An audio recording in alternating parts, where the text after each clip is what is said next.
আসসালামু আলাইকুম। আমি প্রিসিয়া বলছি নিউ ইয়র্ক থেকে। আশা করছি আপনারা সবাই ভালো আছেন।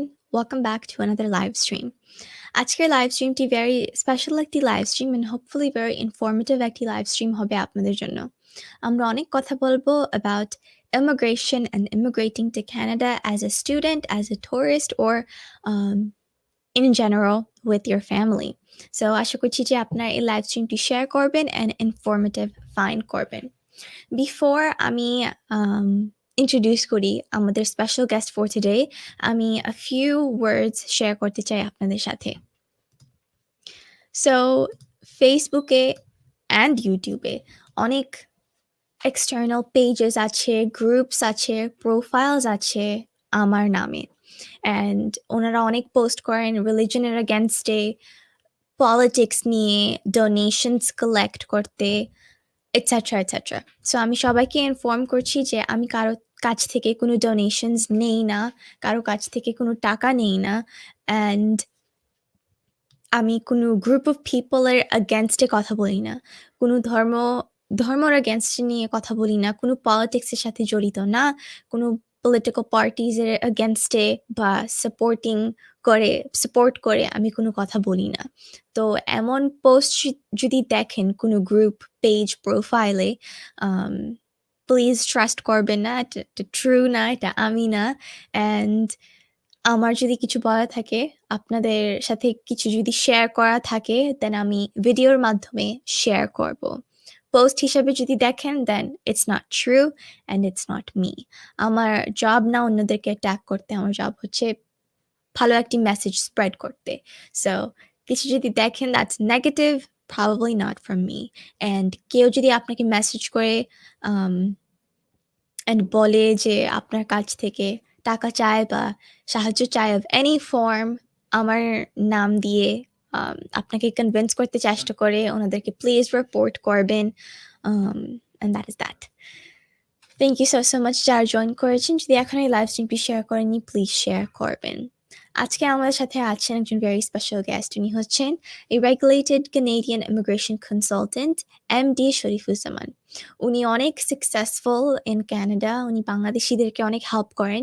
অ্যান্ড আমাদের অনেকেই মেবি অনেক রং আইডিয়াস আছে about immigrating to Canada. আমরা অনেকেই মেবি আমাদের টাকা রং ভাবে হ্যান্ডেল করি, অনেক টাকা লুজ করি। and আমরা অনেকেই মনে করি যে আরো বেশি টাকা যদি স্পেন্ড করি দেন ফাস্টার প্রসেস হবে, আমরা ফাস্টার রেজাল্ট পাবো। স্টুডেন্টসরা যারা স্টুডেন্ট ভিসাতে ইমিগ্রেট করতে চান, মেবি ওনারাও কনফিউজড আছেন। সো আশা করছি যে এই লাইভ স্ট্রিম থেকে আমরা একটু ক্লারিফিকেশন পাবো on issues like these. Outside of the questions যে আমি প্রিপেয়ার করে রেখেছি, অডিয়েন্স মেম্বারদের আপনাদের যদি কোনো কোয়েশ্চেন্স থাকে then please do leave it in the comment section and hopefully আমরা ইন দ্য ফিউচার আরও স্ট্রিমস করবো অ্যাবাউট দিস টপিক, আপনাদের কোয়েশ্চেন্স কভার করতে। টেকনিক্যাল রিজনসের জন্য ফেসবুকে এখন লাইভ স্ট্রিম করা হচ্ছে না। হাউএভার আফটারওয়ার্ডস এই লাইভ স্ট্রিমটি and future live streams ফেসবুকে আবার re-air হবে। Okay, once again thank you যারা জয়েন করেছেন। যদি এখনো শেয়ার করেননি প্লিজ শেয়ার করবেন। and এখন আমি অন স্টেজ ব্রিং করছি আমাদের স্পেশাল গেস্ট। আসসালামু আলাইকুম। ওয়ালাইকুম আসসালাম। প্রিসিলা, কেমন আছো? জি ভালো আছি, আপনি কেমন আছেন? আলহামদুলিল্লাহ, খুবই ভালো। থ্যাংক ইউ সো মাচ আপনার সময় নিয়ে আজকে আপনি আমাদের সাথে জয়েন্ট হয়েছেন। আমরা অবশ্যই জানি যে আপনি একজন ইমিগ্রেশন কনসালটেন্ট অ্যান্ড আপনি কানাডাতে আছেন। সো ইফ আপনি মাইন্ড না করেন, আপনার নিজেকে নিয়ে যদি a few things শেয়ার করতেন, লাইক কোথায় স্টাডি করেছেন, আপনার home town. Thank you Priscilla. Definitely. First of all, আমার ওইরকম কোনো অ্যাচিভমেন্টই নেই যেটা পাবলিকলি শেয়ার করার মতো, বাট আলহামদুলিল্লাহ still I am so proud for whatever the position I have at this moment. আমার জন্ম একটি মফস্বল শহরে, গাইবান্ধা জেলার, এবং একটা মধ্যবিত্ত মুসলিম পরিবারে বেড়ে ওঠা। আমার হাই স্কুল কলেজ গাইবান্ধাতেই, বোনারপাড়া নামে ছোট্ট একটা শহরে, এবং এরপর আমার ইউনিভার্সিটি ছিল ইলেকট্রিক্যাল ইলেকট্রনিক ইঞ্জিনিয়ারিংয়ে আর্সেনাল ইউনিভার্সিটিতে। এরপর আমি এমবিএ করেছি ঢাকা ইউনিভার্সিটি থেকে। এরপর যাই হোক কানাডায় চলে আসা। কানাডায় আসার পরে I was so curious about laws, and since I helped myself to process my immigration application, and I saw many people who are struggling and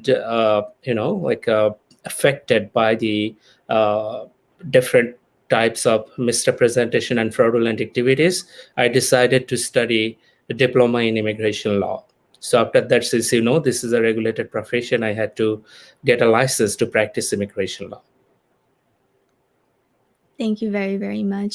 And আমরা সবাই এখন অনেক knowledge আছে on the current COVID situation and different areas different ভাবে impacted হচ্ছে। So আপনি যদি একটু share করতে পারতেন the current COVID situation in Canada. Well, COVID situation, alhamdulillah, Canada এখন অনেক improve করছে. Good news is more than I don't know the exact number, but আমার মনে হয় over 82% Canadian they got their first dose এবং more than 60%, hopefully close to 70% Canadian they got their second dose এবং variant dominance খুব বেশি নাই বললেই চলে. So I hope soon Canada একটা পজিটিভ ডিরেকশনের দিকে স্টার্ট করবে। That's very good to hear. Thank you share করার জন্য। And general public যারা আছেন in Canada ওনাদের লাইফস্টাইল কেমন, কিভাবে লাইফ লিড করে এটা যদি একটু প্লিজ শেয়ার করতেন। That's an interesting thing to share.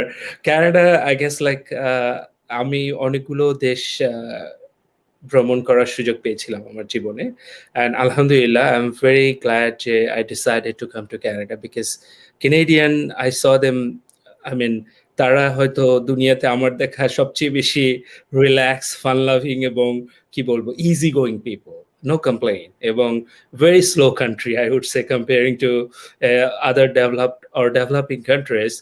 Canada মানুষজন এত বেশি অস্থির না, খুবই সুস্থ, স্বাভাবিক এবং অল্প ইনকাম নিয়ে খুব খুশি থাকে এবং লাইফকে থরলি এনজয় করে।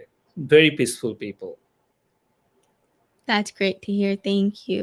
And Canada education systemটা যদি আপনি compare করতেন to বাংলাদেশের education system তাহলে কি বলতেন?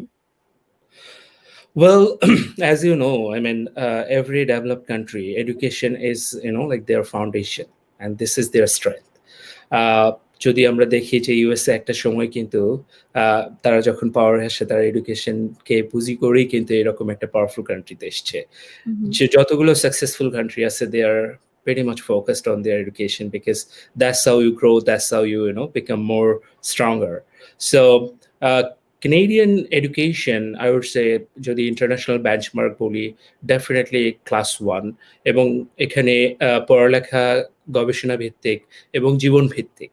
বাংলাদেশে যেমন সবাই বিবিএ, সবাই এমবিএ, সবাই মেডিকেল, সবাই ইঞ্জিনিয়ারিং পড়তে চায়, ইন্টারেস্টিংলি সেই ধরনের কোনো জব অপরচুনিটিস আছে কিনা এরকম কোনো রিসার্চ নাই, লেবার মার্কেট অ্যাসেসমেন্ট নাই।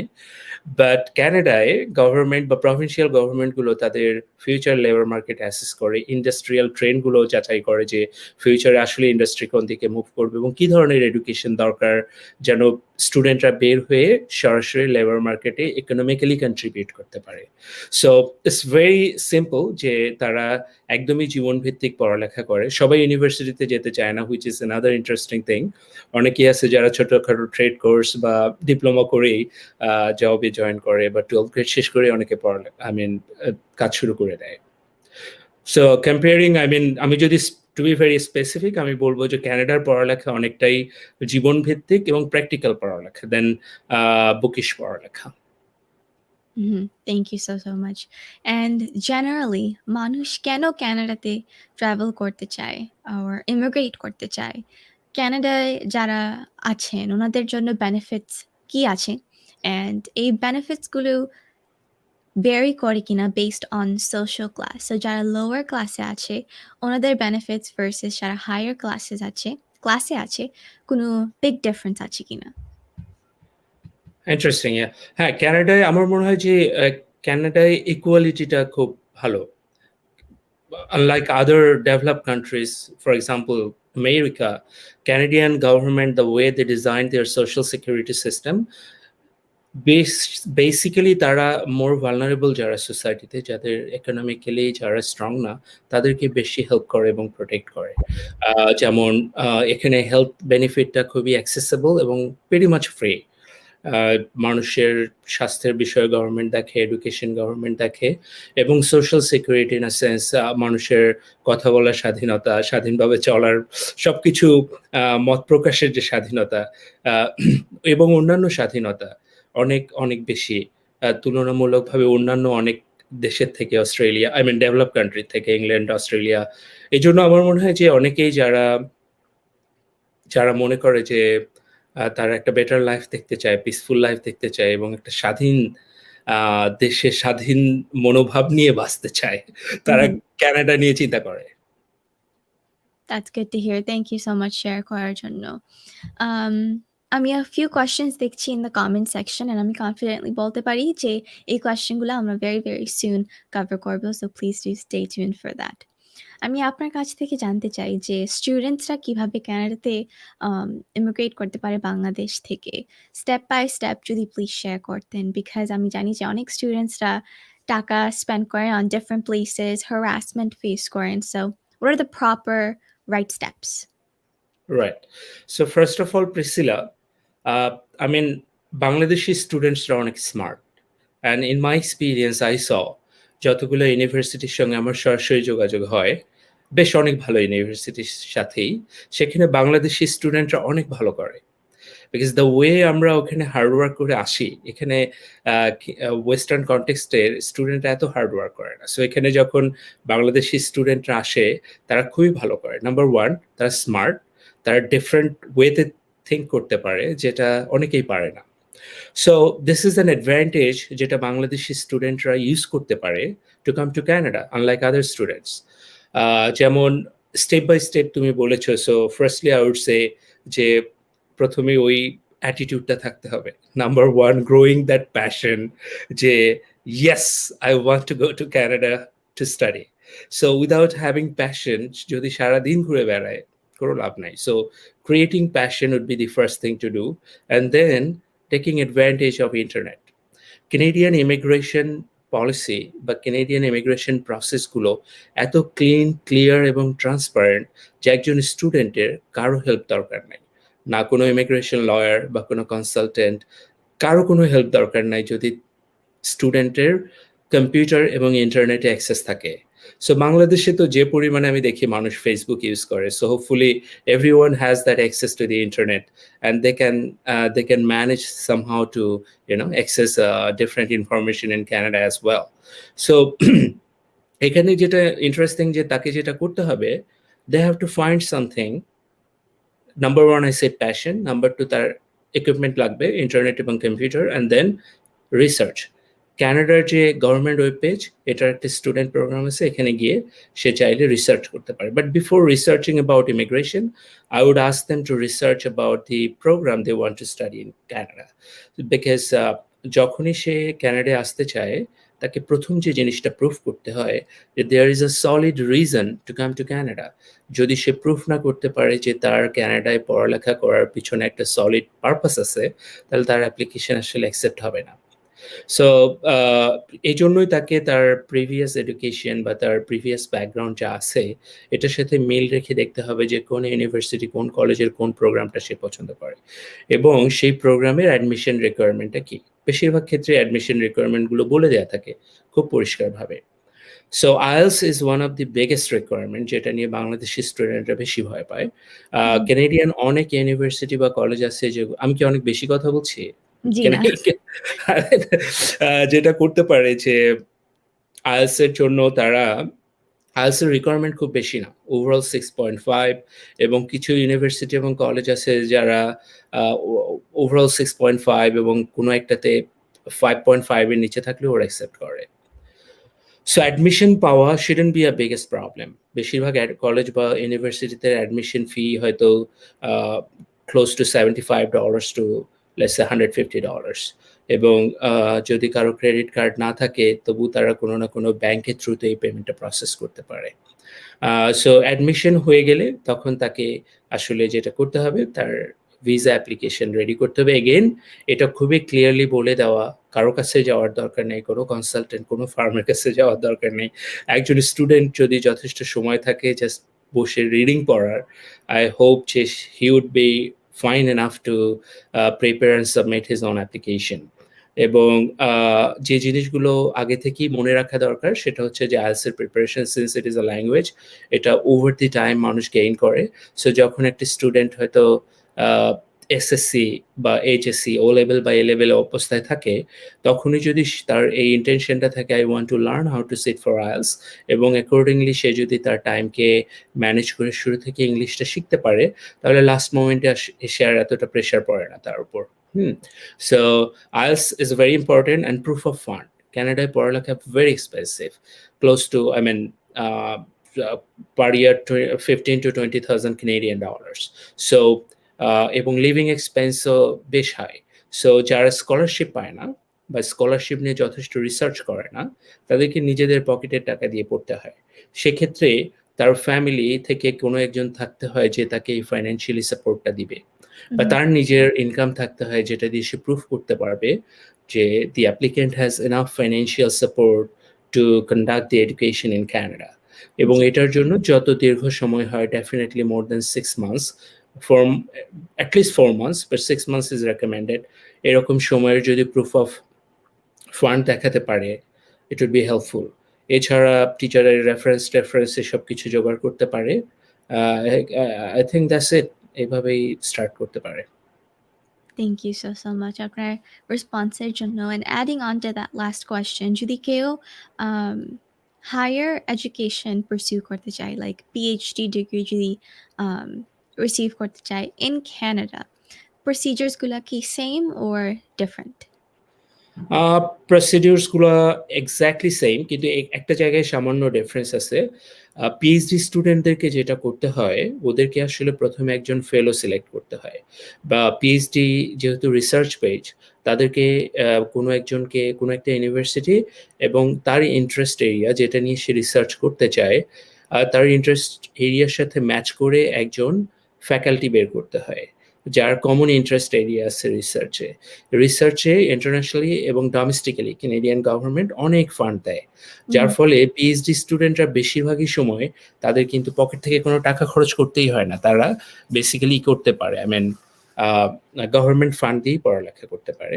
So first thing they need to do যে তাদের টিচারের সাথে একটা রিলেশনশিপ বিল্ড করতে হয়, এবং টিচারকে কনভিন্স করতে হয় যে look, I have this education, I have this interest area which are pretty much common with you, এবং look at my profile, I researched about you.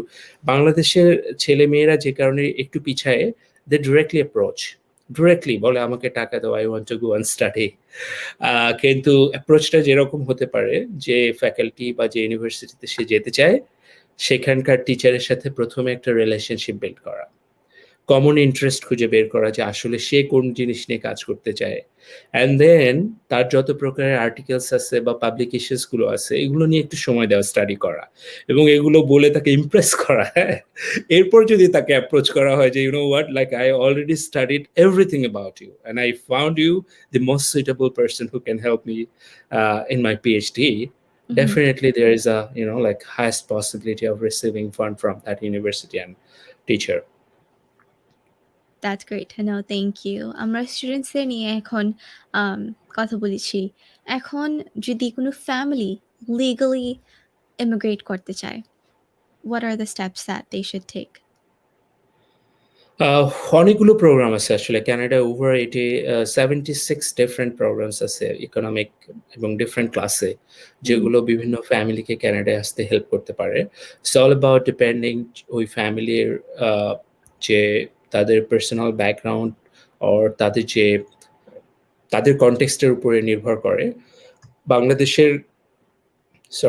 বাংলাদেশের কনটেক্সট থেকে চিন্তা করলে বেশিরভাগ মানুষই আসতে চায় স্কিলড ওয়ার্কার হিসেবে এখানে এমিগ্রেট করতে with their families.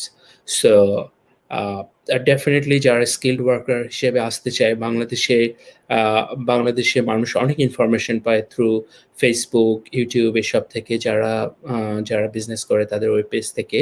But I would recommend them to directly search in Canadian government website, যেখানে মোর অথেন্টিক এবং রিয়েলিস্টিক ইনফরমেশন দেওয়া থাকে, এবং এগেইন এখানেও একই কথা, আসলে কারো ইমিগ্রেট হওয়ার জন্য বা অ্যাপ্লিকেশন প্রসেস করার জন্য অন্য কোনো ইমিগ্রেশন লয়ার বা কনসালটেন্টের হেল্প দরকার নাই। যদি তাদের যথেষ্ট সময় থাকে নিজেদের একটু পড়ে রিসার্চ করে অ্যাপ্লিকেশন রেডি করার। হুম। সো যেটা যেভাবে স্টার্ট করতে পারে, এগেন আইএলটিএস এর প্রিপারেশন নিতে হবে। নাম্বার 2, তাদের জন্য একটা প্রুফ অফ সেটেলমেন্ট ফান্ড লাগে, ডিপেন্ডিং অন যে তাদের কতগুলো ফ্যামিলি মেম্বার্স রয়েছে, তার উপরে কত বেশি তাদের টাকা ব্যাংকে রাখতে হবে, এটার একটা হিসাব দেয়া থাকে। এই অনুযায়ী তাদের ব্যাংকে টাকা মেইনটেইন করতে হয় until they receive the decision on the application. আর প্রুফ অফ ফান্ড আইএলটিএস এরপরে যেটা তাদের করতে হয় সেটা হচ্ছে তাদেরকে স্টাডি করে দেখতে হয় যে তার যে এডুকেশন, যে ইন্ডাস্ট্রিতে সে জব করে সেই ইন্ডাস্ট্রি এবং তার যে এক্সপিরিয়েন্স তার সাথে সামঞ্জস্য আছে কিনা, রেলেভেন্স আছে কিনা। লেটস সে বাংলাদেশে একজন মানুষ বাংলাতে অনার্স মাস্টার্স করার পরে সে হয়তো কাজ করে একজন মার্কেটিং এক্সিকিউটিভ হিসেবে। হ্যাঁ, সো এখানে একটা কনফ্লিক্ট তৈরি হয়ে যায় যে তার যে অকুপেশনে সে জব করে সেটা তার এডুকেশনের সাথে ওইভাবে যায় না। সো দেখতে হবে যে রেলেভেন্স আছে কিনা ইন্ডাস্ট্রি, এডুকেশন এবং এক্সপিরিয়েন্সের সাথে। হ্যাঁ, তারপরে তাকে যেটা করতে হবে তার এডুকেশনাল ক্রেডেনশিয়ালসগুলোকে, কেনেডিয়ান গভর্নমেন্ট ইস্যুড কয়েকজন অথরাইজড কিছু অর্গানাইজেশন আছে যারা বাংলাদেশের ক্রেডেনশিয়ালসগুলোকে অ্যাসেস করে এবং কেনেডিয়ান ইকুইভ্যালেন্সি দেয়। এটাকে বলে এডুকেশনাল ক্রেডেনশিয়াল অ্যাসেসমেন্ট। এগুলো করতে হবে। এটা করতেই অনেক সময় ৩-৪ মাস সময় লেগে যায়। হুম? সো এটা অনলাইনে করা যায়। Very easy steps. সো এটা করতে পারলে যখন এই ৩ টা জিনিস তার কাছে ready, educational credential assessment, IELTS এবং proof of fund for at least 3 months, then they will be eligible to find most of the immigration programs eligible, minimum eligible সেই প্রোগ্রামগুলোকে চেষ্টা করার জন্য। হুম? অ্যান্ড দেন ডেফিনিটলি অনেক প্রোগ্রাম আছে, তাকে research করে বের করা দরকার যে কোন প্রভিন্সের কোন প্রোগ্রামে তার এডুকেশন, তার কোয়ালিফিকেশন মোর ডিমান্ডিং, সেই প্রভিন্সের জন্য সে প্রসেসগুলো দেখে রেডি হতে পারে অ্যাপ্লিকেশন জমা দেওয়ার জন্য। Thank you very very much. And যারা ক্যানাডাতে ট্রাভেল করেন টুরিস্ট ভিসা দিয়ে, ওনারা রাইট। কিভাবে অনেকে ডিসাইড করেন যে পার্মানেন্টলি ক্যানাডাতে থাকবেন। সো যখন এই ডিসিশনটা মেক করেন ওনারা কিভাবে লিগাল হতে পারেন? What are the procedures? And before আমরা প্রসিজার্স নিয়ে কথা বলি, টুরিস্ট ভিসাতে যারা ট্রাভেল করে ওনারা কমনলি কোন প্রবলেমস ফেস করে? টুরিস্ট ভিসাতে যারা আসে অথবা ভিসা অ্যাপ্লিকেশনে কোনটা? যারা আসে। আচ্ছা, যারা আসে আমার মনে হয় না আসার পর তারা এখানে কোনো প্রবলেম ফেস করে। ক্যানাডা খুবই টুরিস্ট ফ্রেন্ডলি এবং দে রিসিভ এনাফ হেল্প, যদি তাদের লাগে সব ধরনের হেল্পই পায়। সো অনেস্টলি স্পিকিং আমি ওইভাবে কোনো প্রবলেম আমার নলেজে ছিল না বা এখনো আইডেন্টিফাই করতে পারছি না আসার পরে কারো কোনো প্রবলেম হওয়ার বিষয়ে। That's good to know. And যদি ওনারা ডিসাইড করেন যে লিগাল ভাবে পার্মানেন্টলি ক্যানাডাতে থাকতে চান, কোন procedures like step by step ওনারা কি করতে পারেন? কেউ যদি ক্যানাডায় ভিজিটর হিসেবে আসার পর এখানে থাকতে চায়, জি। there are some laws যেটা তাদেরকে and regulations are in place যেটা তাদেরকে হেল্প করতে পারে। যেমন তারা যদি এখানে কোনো মোস্ট পসিবল যেটা হতে পারে যে তারা যদি এখানে কোনো পটেনশিয়াল এমপ্লয়ার পায় যারা তাদের স্কিলস এবং এডুকেশনে impressed and willing to offer them a job, then তারা সেই জব অফারটা দিয়ে ক্যানাডায় রয়ে যেতে পারে। Thank you. And in general বাংলাদেশিরা যারা ক্যানাডাতে এমিগ্রেট করেন ওনারা কোন লাইক কমন প্রবলেমস ফেস করেন regarding the language barrier, living situations, jobs availability, and আমাদের কি করা দরকার যাতে আমরা এই লাইক প্রবলেমসগুলো ফেস না করি in the first place? Right. I think again, I mean, Bangladesh থেকে যারা ইমিগ্রেট করে আসে, they are very dependent to other people. Let's say consultant, XYZ, তারা নিজে থেকে খুব বেশি রিসার্চ করতে চায় না। সো ক্যানাডা নিয়ে তাদের একটা আনরিয়ালিস্টিক এক্সপেকটেশন তৈরি হয়ে থাকে যে Canada probably I mean some sort of haven, যেখানে যাওয়ার পর আমাকে আর কিছু করার দরকার নেই, things are already there, all I need to just jump in and that's all, right? But the true fact is, I mean, Canadians are very hard working, right? এবং এখানে এখানে প্রত্যেকটা কাজ মানুষের নিজেকে নিজে করতে হয়। বাজার করা থেকে শুরু করে, ড্রাইভ করা থেকে শুরু করে, যেগুলো বাংলাদেশে মিডল ক্লাস বা একটু আপার মিডল ক্লাস বা যারা রিচ তাদের জন্য আলাদা, আলাদা লোক থাকে এইসব কাজ করার জন্য, বাবুর্চি, ড্রাইভার, ক্লিনার। কিন্তু এখানে ফরচুনেটলি অর আনফরচুনেটলি আমরা সবকিছুই করি, হ্যাঁ? সো আমি দেখেছি যে যারা newcomer, this is their first shock. Oh my God! আমার নিজের হাতে বাজার করতে হবে এন্ড এভরিথিং, হ্যাঁ? নিজেকে ক্লিন করতে হবে, রান্না করতে হবে। এটা একটা। আ সেকেন্ড থিং হচ্ছে যে তাদের যেহেতু এনাফ জব মার্কেট বা এমপ্লয়মেন্ট মার্কেট নিয়ে ওইভাবে রিসার্চ করে আসে না। সো তারা ইনিশিয়ালি এসে তাদেরকে যেটা করতে হয় যে, এবং যথেষ্ট স্কিলস ডেভেলপ করে আসে না। বাংলাদেশে যে অনেক স্কিলস আছে যেগুলো ট্রান্সফারেবল, এখানে কাজে লাগে। আবার অনেক স্কিলস আছে যেগুলো very, very mandatory, right? Such as communication skill, কিছু এটিকেটস, কিছু নর্মস, যেটা কেনেডিয়ান কালচারে খুবই ইম্পোর্টেন্ট ফ্যাক্ট। এগুলো ওইভাবে না জানার কারণে শুরুতে তারা একটু পিছিয়ে থাকে। বাট এগেইন বাংলাদেশিরা অনেক স্মার্ট। তারা ওভার দি টাইম এটাকে কোপ আপ করে নিতে পারে এবং আলহামদুলিল্লাহ ভালো করে। সো আমার মনে হয় যদি এনাফ জব মার্কেট নিয়ে রিসার্চ করে আসে এবং এখানের লিভিং স্ট্যান্ডার্ড গুলো জেনে আসে, এখানে মোটামুটি সবাই একই ধরনের লিভিং স্ট্যান্ডার্ড মেইনটেইন করে। খুব বেশি ডিফারেন্স নাই রিচ এবং পুয়ার এর মধ্যে। তো কিন্তু এই কাজগুলো সবাই করে। নিজেদের বাড়ি ক্লিন করা এই সেই। আর communication skill, I would say this is the biggest barrier for Bangladeshi immigrants, যারা আনফরচুনেটলি তারা এখানে কমিউনিকেশন ব্যারিয়ারের কারণে খুব বেশি উপরে উঠতে পারেন। এটা আমার একদমই ব্যক্তিগত ধারণা। I don't want other people to judge on my comment. But আমার মনে হয় যদি if they focus on communication more, then it would help them to grow faster. That's good to hear. Thank you so much, share করার জন্য। I think previously businessmen had an opportunity where at a certain amount of money যদি invest করেন তাহলে permanent residency cards পাবেন। So এই প্রোগ্রামটি still আছে কিনা, and what is the amount of money that you have to invest?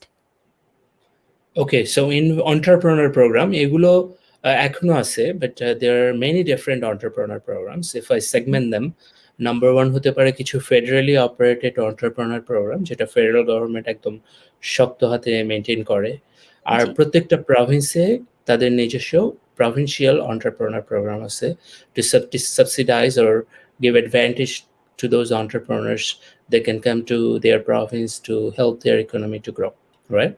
So if it comes to provincial entrepreneur program, financial requirement are more or less যে investment requirement থাকে more or less $350,000 থেকে $500,000 Canadian dollars এর মতো তাদেরকে কোনো একটা business plan develop করতে হয়, যেই ধরনের ফান্ড তারা আনবে এবং ইনভেস্ট করবে। আর তাদের নেট ওয়ার্থ থাকতে হয় more or less $500,000 এর উপরে। এটা হচ্ছে প্রভিন্সিয়াল। আর ফেডারেল গভর্নমেন্টের জন্য বলবো যে ওদের ২ টা প্রোগ্রাম আছে। একটাকে বলে স্টার্টআপ ভিসা, যেটা হাইলি করাপ্ট। এই ধরনের ক্ষেত্রে তার ঐরকম টাকা থাকতে হয় না। কিন্তু এমন একটা ইনোভেটিভ আইডিয়া থাকতে হয় যেটা কানাডিয়ান মার্কেটের জন্য খুব জরুরি এবং এটা স্কেলেবল, এটা ইমপ্লিমেন্ট করা সম্ভব কানাডিয়ান ইকোনমিতে এবং এটা ভ্যালিডেট করতে পারে গভর্নমেন্ট অথরাইজড কিছু অ্যাঞ্জেল ইনভেস্টরস রয়েছে এবং ইনকিউবেটর রয়েছে, যারা যদি তার এই আইডিয়াটাকে ভ্যালিডেট করে এবং তাকে কনফার্ম করে যে yes I am willing to invest in your idea, এই লেটারটা যদি তাকে দিয়ে দেয় তখন এই লেটার দিয়ে সে অ্যাপ্লিকেশন জমা দিতে পারে। সেক্ষেত্রে শুধু মিনিমাম তার প্রুফ অফ সেটেলমেন্ট ফান্ড, তার ফ্যামিলি নিয়ে এসে সেটেল করার জন্য যে ফান্ড, এটা ব্যাংক থাকলেই হয়। এগেইন এই অ্যাপ্লিকেশন প্রসেসটার মধ্যে অনেক লাইক বিষয় আছে। সো অনেকেই, since it is very easy to get, not very easy, but there are some way people can manage those letter of support from the angel investors. এটা অনেকেই এই জিনিসটার তারা fraudulent বিভিন্ন বিষয়ের শিকার হয়ে যায়, হ্যাঁ?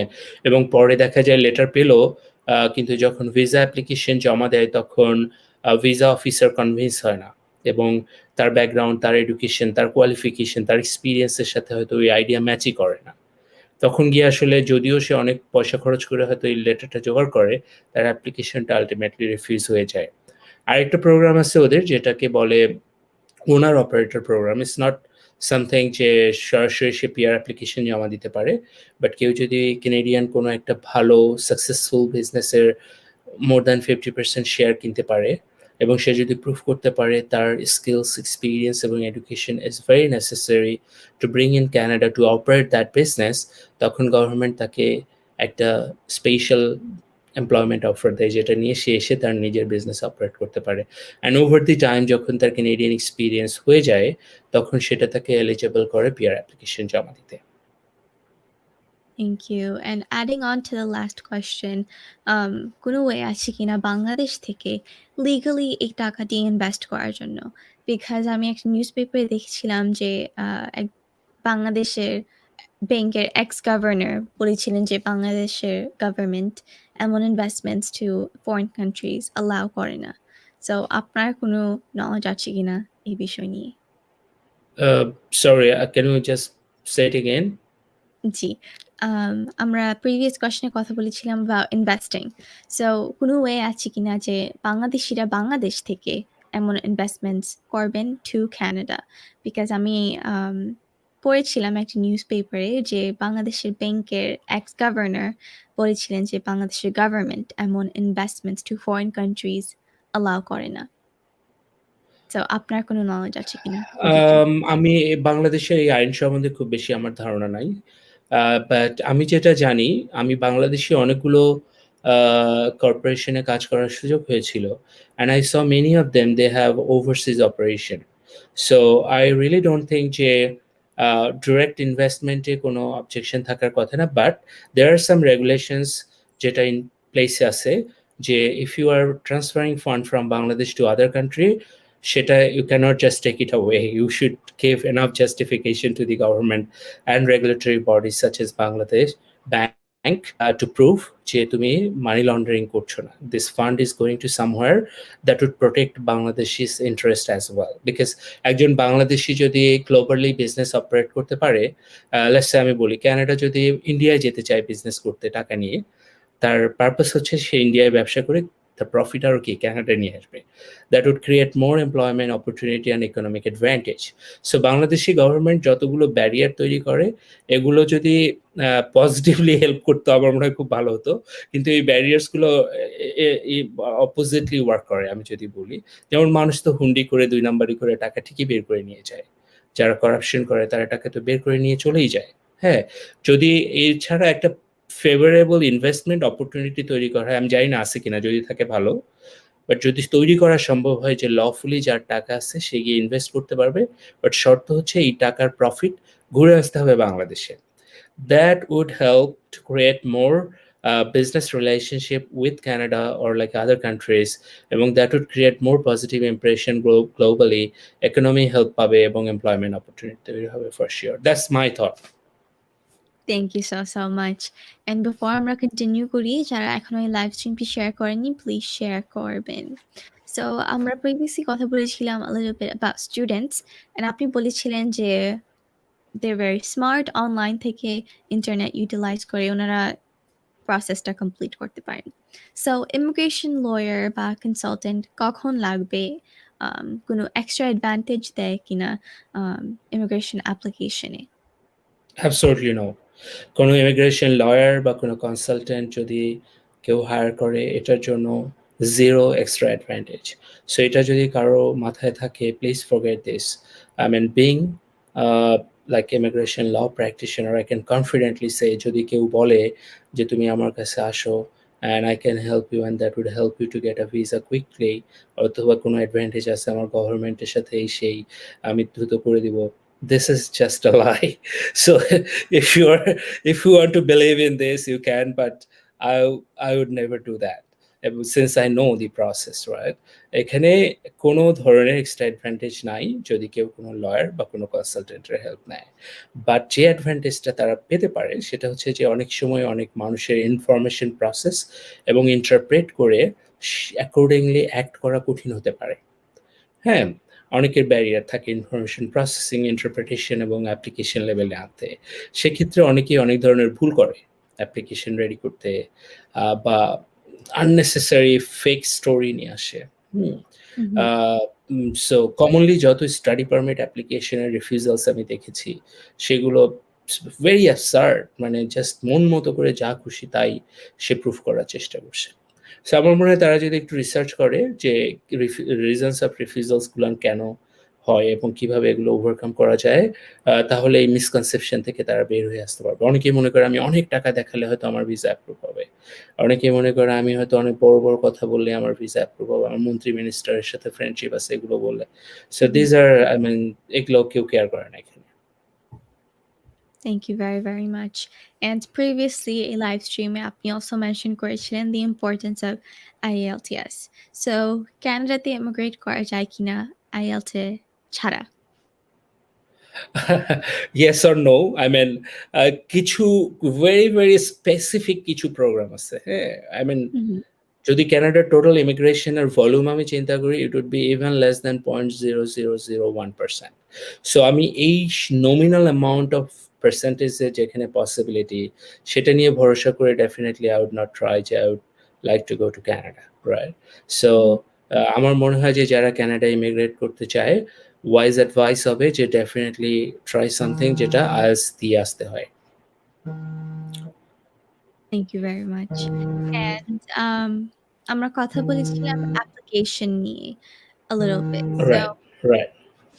experience letter, bank statements আমরা কি আ like কোনো ইনফরমেশন মেকআপ করতে পারবো কিনা ইমিগ্রেশন প্রোগ্রামটা ফিট করতে? Excuse me, Priscilla, give me 1 second, okay? জি, নো প্রবলেম।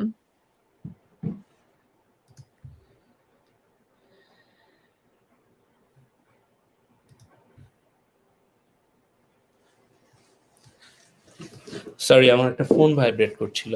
কোনো আ সমস্যা নেই। সো না, এটা করা একদমই যাবে না। এটাই সবচেয়ে বেশি এফেক্ট করে ইমপ্রেশনকে, এবং which is why refusal rate when it comes to study permit application is super high from Bangladesh. হ্যাঁ? আমার মনে হয় না যে কোনো ধরনের misrepresentation করার কোনো দরকার আছে। Whatever eligibility you have, just represent it nicely, honestly, because truthfulness টা এখানে মানুষ অনেক appreciate করে। সো কেউ যদি ওই ধরনের এবিলিটি না থাকে সেটাও যদি বলে দেয়, fine, you know what, I don't have enough money, but I am seeking for a scholarship, right? Or I have only that amount of money which is required to study in Canada. But again, I can promise you that I have that passion and seriousness to go to study there. So এটা দরকার নেই। আর একটা আমাদের এখানে যে লটা আছে, একটা ল আছে ইনফ্যাক্ট, সেটা হচ্ছে মিসরিপ্রেজেন্টেশন যখন কোনোভাবে প্রুভ হয়ে যায়, ওই অ্যাপ্লিকেন্ট ৫ বছরের জন্য বার হয়ে যায় মিসরিপ্রেজেন্টেশনের জন্য। সে আর অ্যাপ্লিকেশন জমা দিতে পারে না। এবং এটা তার ফিউচার অ্যাপ্লিকেশন গুলোকেও এফেক্ট করতে পারে আফটার 5 ইয়ার্স। উহু। Thank you so much. And previously আমি ব্রিফলি মেনশন করেছিলাম যে আমরা মেবি লাইক ফ্রড এর সাথে জড়িত হয়ে যাই যখন ইমিগ্রেশন লয়ারের সাথে কাজ করতে যাই। সো আমরা কিভাবে চেক করতে পারি যে আমরা অথরাইজড লয়ারের সাথে বা অথরাইজড ইমিগ্রেশন কনসালটেন্ট এর সাথে কথা বলছি, কাজ করছি? রাইট।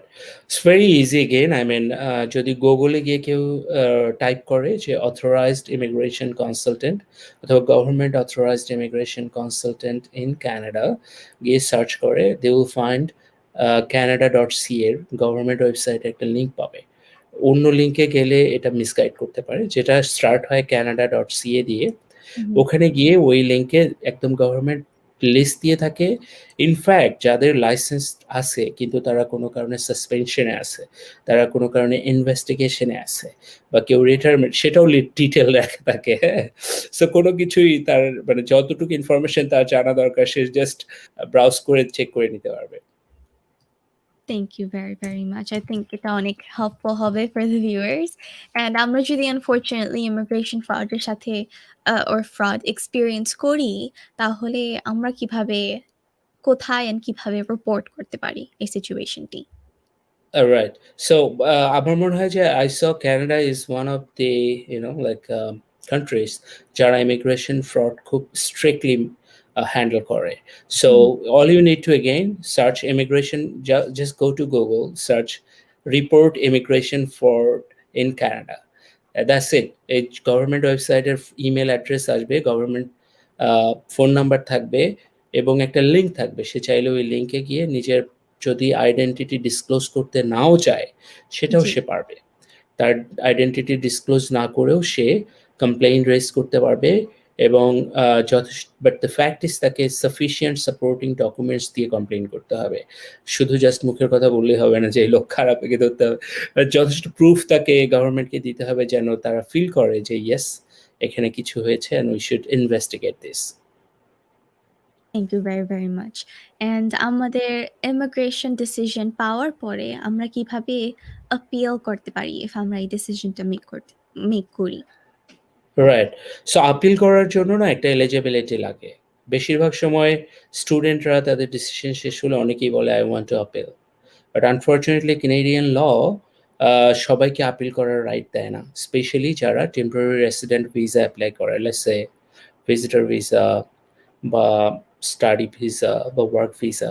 এইসব ভিসা যদি কোনো কারণে কারো রিফিউজ হয়, তারা naturally they have no right to appeal unless তাদের লেজিটিমেট গ্রাউন্ড আছে। এটা একটা আমাদের যেমন বাংলাদেশের সুপ্রিম কোর্টে আমরা রিভিউ করতে পারি না ডিসিশনকে, এরকম তারা যদি চায় ফেডারেল কোর্টে রিভিউ করতে পারে। এই রিভিউ ডিসিশনটা যদি তার ফেভারে আসে যে yes he has a legitimate reason to take this matter to highest court, তখন ফেডারেল গভর্নমেন্ট একটা ইনস্ট্রাকশন দিয়ে পাঠায় যে ওকে তোমরা এটাকে আবার রিথিঙ্ক করো বা এই সেই। আর যারা পার্মানেন্ট রেসিডেন্স অ্যাপ্লিকেশন জমা দেয় বা কোনো ফ্যামিলি ক্লাস বা ইকোনমিক ক্লাসের আন্ডারে পিআর হওয়ার সম্ভাবনা আছে, এই ধরনের লোকগুলোর জন্য আপিলের সুযোগটা অনেকটা ইজি। তারা শুরুতেই যদি লেজিটিমেট গ্রাউন্ড থাকে আপিল করতে পারে। এরপরও ডিপেন্ড করে যে তার রিফিউজাল যদি এরকম হয় লেটস ক্রাইম এগেনস্ট হিউম্যানিটি, এরকম যদি কারণে রিফিউজ হয়, হ্যাঁ, বা মিসরিপ্রেজেন্টেশনের জন্য যদি রিফিউজ হয়, তখন সেটা আসলে আপিল কোর্টে লাভ হবে না, আপিলেবল না এই ধরনের রিফিউজালসগুলো। Thank you very, very much. And in the beginning of this questionnaire session, আপনি স্টেট করেছিলেন যে immigration lawyer বা consultant কোনো advantage দেয় না in the immigration application process. So, car immigration lawyer দরকার বা when is an immigration consultant necessary?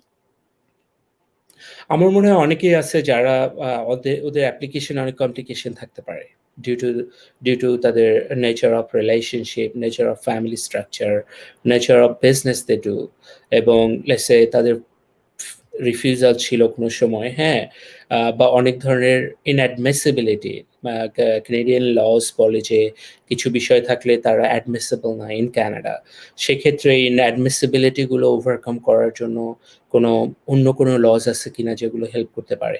এই ধরনের কমপ্লিকেটেড সিচুয়েশনগুলো আই মিন ইটস বেটার যে যদি কোনো লয়ার্স তাকে হেল্প করে। নাম্বার 2, এন্টারপ্রেনার প্রোগ্রাম বা ইনভেস্টর প্রোগ্রামগুলো, এগুলো হাইলি টেকনিক্যাল এবং এখানে অনেকগুলো স্ট্যাক হোল্ডার্স বা এন্টিটিস বা এক্সপার্টিস দরকার হয়, যেগুলোকে একখানে এনে হেল্প করতে হয়, যেটা ফরেন ন্যাশনালদের পক্ষে অন্য দেশে বসে জোগাড় করা বা ওই সাপোর্টটা অ্যাভেলেবেল করা এত সহজ নাও হতে পারে। তারা এই হেল্পগুলো পেতে পারে। হ্যাঁ, আবার অনেকেই থাকে যে লেটস সে সময় নাই এত, হ্যাঁ, টাকা আছে কিন্তু সময় নাই। সো আমি এই রিসার্চ করে নিজের অ্যাপ্লিকেশন করার মতো যে সময়, এই সময় যদি আমি অন্য কিছুতে দিই বেশি ইনকাম, এর থেকে আমি লয়ারের হেল্প নিই। এরকম হতে পারে, হ্যাঁ।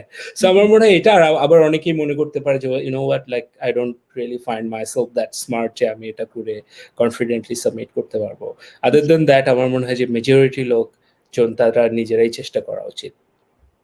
একবার হলেও, তারপর না পারলে লয়ারের কাছে গেল। That's good to hear. Thank you. And এখন আমরা move on করব to talk about study programs and students more.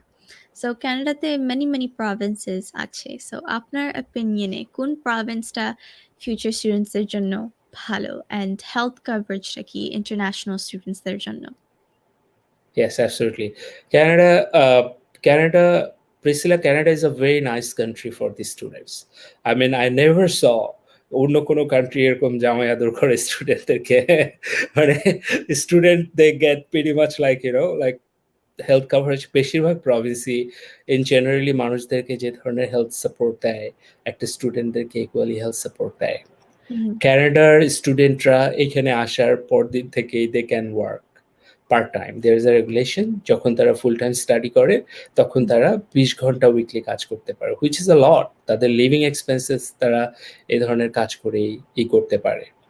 And then school কলেজগুলো সাধারণত তাদের নিজস্ব কিছু এক্সটেন্ডেড হেলথ ইন্স্যুরেন্স বা কাভারেজের ব্যবস্থা থাকে। সো কোনো কারণে খুব সিরিয়াস সিচুয়েশন আসলে সেটা আবার ওই যে এক্সটেন্ডেড হেলথ ইন্স্যুরেন্স থাকে এটা দিয়ে স্টুডেন্টসরা প্রোটেক্টেড থাকে। হ্যাঁ, when it comes to other social help আমি বলবো বেশিরভাগই অলমোস্ট সমান। শুধুমাত্র তাদের পড়ালেখাটা টাকা খরচ করে পড়তে হয় যাদের স্কলারশিপ নাই তাদের জন্য। আর একটা সময় ভ্যানকুভার এবং ব্রিটিশ কলম্বিয়া এবং অন্টারিও এবং কুইবেক, এই ৩টা province, they made a lot of money from international students. You know, international students, they are basically money making machine, I would say, because এরা অনেক টাকা নিয়ে আসে এবং এদের ইকোনমিকে হেল্প করে। এই সেম স্ট্র্যাটেজি এই বিজনেসটা স্টার্ট করছে England first, right, and then USA followed it, New Zealand এবং অস্ট্রেলিয়া পরে ফলো করছে, অ্যান্ড কানাডা এখন ফলো করছে যে লেটস ব্রিং মোর স্টুডেন্ট যাদের টাকা আছে এবং they will help us to grow our economy, right. And Yes. Better thing হচ্ছে এই স্টুডেন্টদেরকে কানাডা যখন আসে বিভিন্নভাবে তাদেরকে কি বলবো সাবসিডাইজ করে, হেল্প করে যেন তারা কানাডাতে ইন্টিগ্রেট করতে পারে, unlike other national, I mean other develop countries যারা স্টুডেন্টদেরকে বের করে দেয়। এখানে ওরা বিভিন্ন প্রভিন্স আছে যেগুলো প্রভিন্সিয়াল নমিনেশন প্রোগ্রাম আছে স্টুডেন্টদের জন্য, খুব কুইকলি পিয়ার হতে পারে এটা দিয়ে। কিন্তু আনফর্চুনেটলি এই প্যান্ডেমিকের হওয়ার পরে অন্টারিও এবং কুইবেক এবং ব্রিটিশ কলম্বিয়া এরা ওদের প্রভিন্সিয়াল লসগুলো একটু স্ট্রিক্ট করে ফেলায় স্টুডেন্টদের জন্য এখন খুব পছন্দের ডেস্টিনেশন হচ্ছে Manitoba, Saskatchewan. Thank you so much. And আপনি শেয়ার করেছিলেন the working conditions for full-time students বা hourly limit আছে per week. So student হিসাবে work permit পাওয়া possible কিনা, and international student হিসাবে ইনকামটা কেমন হতে পারে per year? আচ্ছা, স্টুডেন্টরা এখানে এসে কাজ করতে পারে লফুলি, সে 20 ঘন্টার বেশি উইকলি কাজ করতে পারে না যখন ফুল টাইম স্টাডি চলে। কিন্তু যখন ব্রেক চলে, হ্যাঁ, হুম। ভ্যাকেশন চলে, এরকম সময় সে চাইলে ফুল টাইম কাজ করতে পারে। প্রভিন্সিয়াল একটা সিলিং থাকে যে এত ঘন্টার বেশি কাজ করতে পারে না। স্টিল আমার মনে হয় ২ টা ফুল টাইম জব করার মতো ৮০ ঘন্টার মতো এরকম। I am not 100% sure, check করে নেওয়া দরকার। আ আ বাট আ এইরকম যদি হয়, এটা প্রভিন্সিয়াল যে মিনিমাম ওয়েজ এটাও যদি আমি কনসিডার করি, জি। তাহলে more or less I mean সে চাইলে ১২০০ থেকে $১৭০০ কানাডিয়ান ডলারের মতো সে আর্ন করতে পারবে মান্থলি। যে that should be enough for him to support his living. Thank you very much আপনার রেসপন্সের জন্য। আফটার আমরা কানাডা মুভ করি as a student, um, full time আমি কাজ শুরু করতে পারবো কিনা স্টাডি ফিনিশ করার আগে? না, এটা ঠিক না। এই ধরনের সমস্যা অনেক হয়। অনেক বাংলাদেশি স্টুডেন্টস আছে। They just want to come to Canada, but they find a way which is study program. কিন্তু ক্যানাডায় এসে সে মনে করে যে what, I mean now my job is just like start working. কিন্তু এটা অনেক আমাদের বাংলাদেশি স্টুডেন্টদেরকে ডিফিকাল্টিসে ফেলে দেয়। যেহেতু তাদের ইনফরমেশনগুলো জানা থাকে না, সে হুম, এরকম করে অনেক টাকা ইনকাম করতে চায়। তখন গিয়ে যখন এটা ধরা পড়ে বা বোঝা যায়, তখন গিয়ে তাকে বের করে দেয় ক্যানাডা, হ্যাঁ? এবং পরেও সে ক্যানাডা আসা অনেক কঠিন হয়ে যায়। সো হুম, ওয়াইজ ডিসিশন হবে যে কেউ যদি স্টাডি পারমিট নিয়ে এখানে আসে, দেন তাকে আসলে পড়ালেখায় ফোকাস করা উচিত এবং পড়ালেখাটা ঠিকমতো শেষ করে এখানকার গভর্নমেন্ট যদি ডেজিগনেটেড কিছু লার্নিং ইনস্টিটিউট আছে যেগুলো থেকে পড়ালেখা শেষ করলে তাদেরকে একটা সার্টেন টাইম ওয়ার্ক পারমিট দিয়ে দেয় ফ্রিলি কাজ করার জন্য, এবং ওই সময় সেটা ওপেন ওয়ার্ক পারমিট, যেকোনো এমপ্লয়ারের জন্য সে কাজ করতে পারে, যত খুশি কাজ করতে পারে। এটার পরে যদি সে পিআর অ্যাপ্লিকেশন করে পিআর হয়, এটা ভালো। বাট এগেইন যদি কোয়েশ্চেন করা হয় সম্ভব কিনা, হ্যাঁ, বাট লফুলি তাকে আরেকটা ওয়ার্ক পারমিট বা কোনো একজন এমপ্লয়ার জোগাড় করতে হবে যে এলিজেবল তাকে ওয়ার্ক অফার করার জন্য। হ্যাঁ, লেটস সে আমি একজন ওয়েব ডিজাইনার, হুম, এখানে আসছি কম্পিউটার সায়েন্সে মাস্টার্স পড়তে। আসার পর আমি দেখলাম এখানে আমার হিউজ ডিমান্ড। আমি পার্ট টাইম কাজ করছিলাম কোনো একটা কোম্পানির জন্য, but they found me like আমি একটা $1 বিলিয়ন বিজনেস তার জন্য। তো তখন সে বললো, you know what, like forget about study, তুমি আসো, আমি তোমাকে কাজ দিই, তুমি আমার জন্য পয়সা তৈরি করো। হ্যাঁ, সো এরকম সিচুয়েশনে ইমিগ্রেশনকে এটা জানাতে হয়, আবার আলাদা করে অ্যাপ্লিকেশন জমা দিয়ে বলতে হয় যে, you know what, that was my primary intention in coming to Canada, is which is study, but now I found that I can be even more helpful for your country if I work. But don't worry, I'll go back to school if necessary in future. So সাধারণত এইভাবে যদি তারা জেনে বলে lawfully তারা work permit নিয়ে কাজ করে, তাহলে এটা আবার প্রবলেম হবে না। Thank you very much. That's good to know. And আমি যদি কানাডাতে যাই স্টুডেন্ট হিসেবে and আমি ডিসাইড করি যে আমার ফ্যামিলির সাথে থাকতে চাই এখন। সো ফ্যামিলি আবার ইমিগ্রেট করতে পারবে কিনা? Can I apply for them to come to Canada? And আমি যদি ম্যারিড থাকি তাহলে আমার স্পাউস ওয়ার্ক পারমিট রিসিভ করতে পারবে কিনা? First of all, I would be very happy. Please come to Canada. Canada would be very proud, Priscilla, যদি কানাডায় চলে আসে। I mean, yes or no. I mean, যদি তার lawful যদি স্টাডি পারমিট থাকে, lawfully সে তার ডিপেন্ডেন্টসদের জন্য অ্যাপ্লিকেশন জমা দিতে পারবে, লেটস সে ওয়াইফ এবং চিলড্রেন। হ্যাঁ, এবং ওয়াইফরা এখানে এসে ওপেন ওয়ার্ক পারমিট পায়। ওপেন ওয়ার্ক পারমিট পায় মানে হচ্ছে সে সবার জন্য কাজ করে, যে কোনো এমপ্লয়ের জন্য যে কোনো কাজ করতে পারে। কিন্তু স্টুডেন্ট সে একটা রেগুলেটেড 20 ঘন্টার মতো কাজ, কিন্তু তার স্পাউস আবার অনেক কাজ করতে পারে।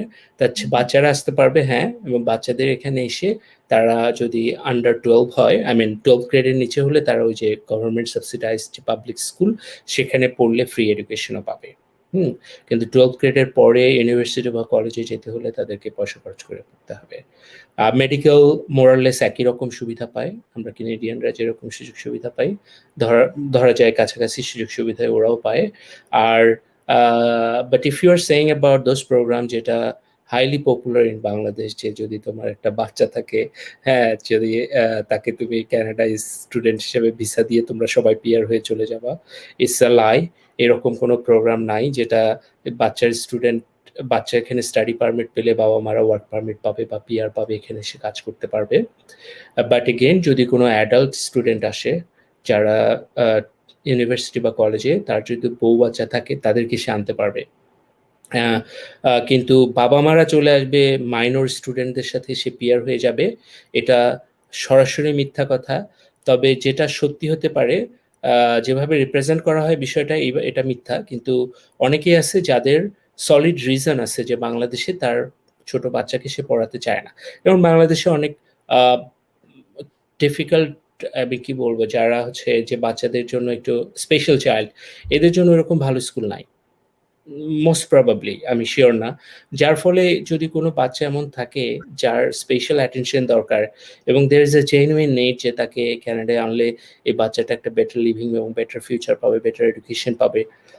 বা আমি চরম ইন্ডাস্ট্রিয়ালিস্ট, আমি বাংলাদেশের এডুকেশন ভরসা করি না, আবার পয়সার অভাব নেই, আমি আমার মেয়েকে ক্যানাডায় পড়াবো, এই ধরনের যদি গ্রাউন্ড থাকে, যে আমি অলরেডি আমার মেয়েকে দুবাই পড়াই, তো আমি চাই না দুবাই পড়াইতে, আমি এখন নিয়ে যাব ক্যানাডায়। সো এই ধরনের যদি সলিড গ্রাউন্ড থাকে তারাই শুধু এই ভিসাটা পায়। কিন্তু এমন একটা ইমপ্রেশন আছে যেটা হচ্ছে, if you have a child you can go to Canada as a PR. No, not like that. So অনেকেই আছে যারা এইভাবে অ্যাপ্রুভাল নিয়ে আসে, যেহেতু মাইনর স্টুডেন্ট, তাদের কোনো একজন প্যারেন্টকে অ্যাপ্রুভ করা হয় তাদের সাথে থাকার জন্য। হ্যাঁ, তারা এখানে ভিজিটর হিসেবে থাকতে পারবে লফুলি, এবং তারা তাদের নিজের পকেটের টাকা খরচ করে থাকতে হবে, এখানে তারা কাজ করতে পারবে না। বাট এগেইন, কিছু স্মার্ট লোক আছে, তারা কি করে, এখানে আসার পরে এখানে কোনো একজন এমপ্লয়ারের সঙ্গে আতাত করে জব অফার জোগাড় করে ফেলে, কোনো একজন এলিজেবল এমপ্লয়ারের কাছে জব অফার জোগাড় করে সে তার স্ট্যাটাসটাকে ভিজিটর থেকে ওয়ার্কারে কনভার্ট করতে পারে। করার পরে আবার তাকে এলিজেবল হতে হয় তার এডুকেশন, এক্সপিরিয়েন্স, আইএলস দিয়ে, যেন সে পিআর অ্যাপ্লিকেশন জমা দিতে পারে। So it's a long journey. যদি এটাকে আমি এইভাবে বলি যে if you have a child, এবং সে যদি তুমি কানাডায় নিয়ে যাও, তোমরা পিআর হয়ে গেলা, it's not true. Thank you very much. And অনেক সময় study permit applications refused হয়ে যায় বা declined হয়ে যায়. So what right. are some of the most common reasons on why these applications are refused? হুম। বেশিরভাগ কারণে অ্যাপ্লিকেশন রিফিউজ হয়। Number 1, purpose. Purpose of study is not clean and clear. উহু, হ্যাঁ? নাম্বার 2, আই মিন যদি আমি বলি specifically, I mean যে visa officer convince হয় না যে এই ভদ্রলোক আসলেই পড়ালেখা করতে আসছে। অর তার পড়ালেখা করে আবার তার হোম কান্ট্রিতে ফিরে যাওয়ার কোনো ইনটেনশন আছে। সো যখন একজন ভিসা অফিসার একটা স্টাডি পারমিট অ্যাপ্লিকেশন অ্যাসেস করে, সে আসলে দেখে যে এই স্টুডেন্টটা শুধু তার ইন্টেনশন শুধু পড়ালেখাই করা, এবং পড়ালেখা করার পরে he will definitely go back to his home country. Even though যখন সে স্টুডেন্ট হিসেবে আসে, আসার পরে গভর্নমেন্ট সর্বাত্মক চেষ্টা করে তাকে রাখার। হ্যাঁ, কিন্তু যখন visa officer study permit assessment করে, তখন সে চিন্তা করে যে ওই লটা অ্যাপ্লাই করতে, যে চেক করা যে তার জেনুইন রিজন আছে কিনা কানাডায় পড়তে আসার, তার যোগ্যতা আছে কিনা, যোগ্যতা ইন এ সেন্স তার ওই একাডেমিক প্রোফাইলটা কি, তার পড়ালেখা ক্যানাডা এসে করার মতো সামর্থ্য আছে কিনা, তার ম্যাথসের রেজাল্ট কি, ইংলিশে কি করছে, এই সেই। নাম্বার 2, সে দেখতে চায় তার পড়ালেখা করার মতো খরচ আছে কিনা, এবং তার হেলথ কন্ডিশন কি, এবং তার কোনো ক্রিমিনাল ব্যাকগ্রাউন্ড আছে কিনা। এই সব ধরনের ইনঅ্যাডমিসিবিলিটি গুলো সে চেক করে নেয়। চেক করে যদি দেখে যে না, যৌক্তিক কারণ আছে, তখন তাদেরকে ভিসা দেয়। সো বেশিরভাগ রিফিউজাল রিজনই হচ্ছে স্টাডি পারপাস ক্লিয়ার না, প্রুফ অফ ফান্ড মনে করে ইনসাফিসিয়েন্ট, বাংলাদেশের সাথে যথেষ্ট টাই নাই যে টাইটা তাকে এনকারেজ করবে পড়ালেখা শেষ করে ফিরে যেতে। সো এই ৩টা জিনিস যেহেতু প্রপারলি তার অ্যাপ্লিকেশনে ক্লিয়ারলি যদি প্রুফ না করতে পারে কোনো স্টুডেন্ট, ফর শিওর তার অ্যাপ্লিকেশন রিফিউজ হবে। So did you ask me যে এটা কিভাবে ওভারকাম করা যায়, or you are going to ask me? I was going to. Okay, because I got a lot of inquiries about this, right? Mhm, So I mean it's very simple. এটার জন্য again I mean পয়সা খরচ করার দরকার নেই। এই ধরনের আর overcome করার খুব কমন মিস্টেকস গুলো যেগুলো আমার নজরে পড়েছে, যে লেটস সে কোনো একজন স্টুডেন্ট যখন কোনো একটা প্রোগ্রাম সিলেক্ট করে, ধরে নিচ্ছি ম্যাকগিল ইউনিভার্সিটির কম্পিউটার সায়েন্স, কম্পিউটার সায়েন্সে সে ডিপ্লোমা করতে চায় 2 বছরের।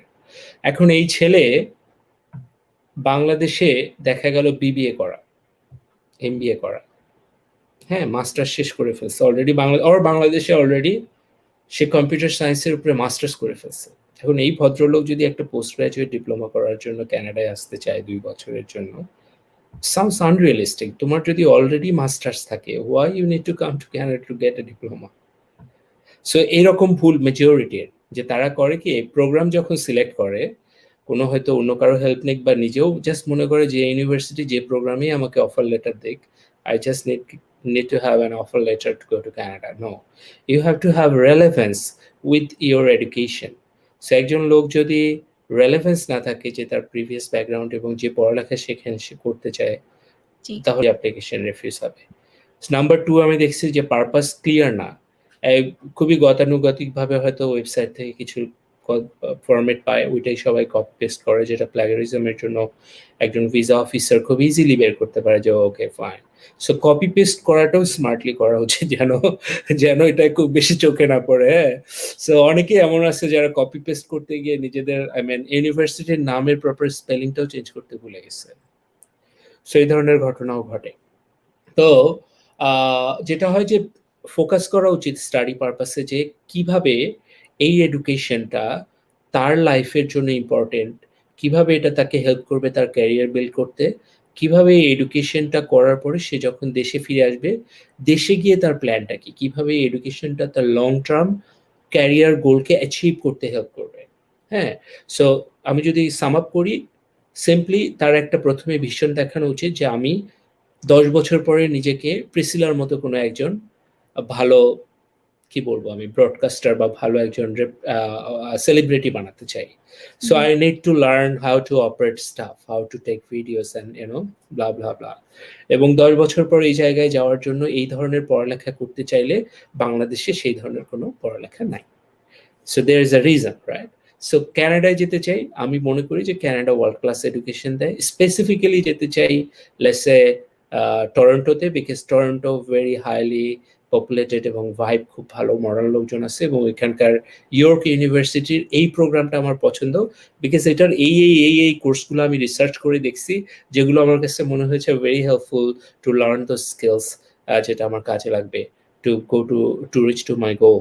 এবং আমি এই ইউনিভার্সিটি ফ্যাকাল্টিগুলো রিসার্চ করে দেখেছি, and I found their background is very impressive এবং এটা আমার কাজে লাগবে। So if you are very specific যে তুমি কেন পড়তে চাও, কোথায় পড়তে চাও, ওইখানেই কেন পড়তে চাও, এই জিনিসগুলো না বলে সবাই গদবাঁধা কথা বলে, okay since I born from that day I started dreaming to become Priscilla, and now I saw Priscilla and now I'm very impressed and now I want to become a Priscilla, that's it, please let me go. So এভাবে হয় না আসলে, হ্যাঁ। So ওইটা একটু কষ্ট করে research করে ওইভাবে পারপাসটা লিখতে হবে। এবং পারপাসে আরেকটা জিনিস যেটা অ্যাড করা ভালো, সেটা হচ্ছে পারপাসে যদি কেউ প্যাশন শো করতে পারে, রাইট, প্যাশনটা অনেক সময় খুব কাজে লাগে, যদি ইমোশন আনতে পারে যে why you are different than many.